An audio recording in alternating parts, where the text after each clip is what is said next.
পুজো দেওয়া কমপ্লিট করে আমরা বাড়ির দিকেই যাচ্ছি আর কি।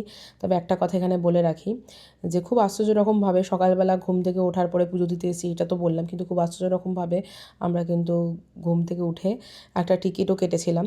সেটা হচ্ছে রাজধানী এক্সপ্রেসের টিকিট কেটেছিলাম, সেটাই একমাত্র পড়েছিল, তার জন্য আর কি। তো যাই হোক, কাটার পরে যখন এই পুজো দিয়ে বাড়িতে ঢুকি তখন দেখলাম যে আমাদের ট্রেনের টিকিট আর কি 4টে কাটা হয়েছে, সেখানে 2টো কনফার্ম হয়েছে, মানে 4টে আরএসসি টিকিট হয়ে গেছে। তো 2টোর সিট আমরা পেতাম।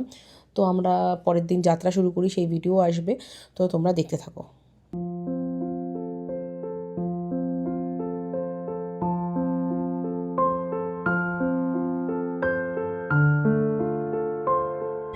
রাজ চালাচ্ছে, রাজের মোমবাতি আমার মোমবাতি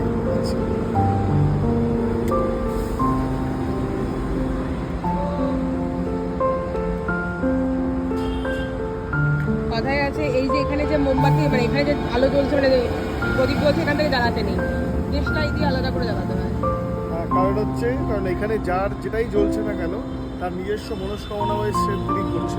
আর এখানে নতুন যে আগুনটা জ্বালানো হচ্ছে, সেই আগুনটা ঠাকুরের নামে যেটা জ্বালানো হচ্ছে সেটা তার প্রতিটা মানুষ লক্ষ লক্ষ কোটি কোটি মানুষ তার নিজের অভিব্যক্তির দ্বারা এটা করছে। যাই হোক,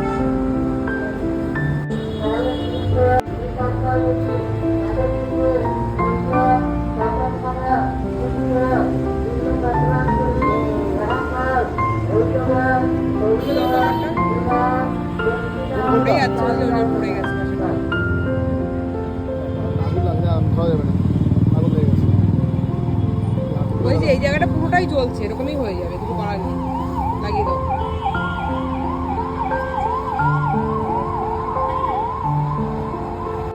তো গাইস, আমাদের এখানে পুজো দেওয়া কমপ্লিট। একটু মায়ের দর্শন করবো, মায়ের সাথে একটু বাক্যালাপ করা বাকি আছে আমাদের, বাক্যালাপটা করে তারপর যাবো।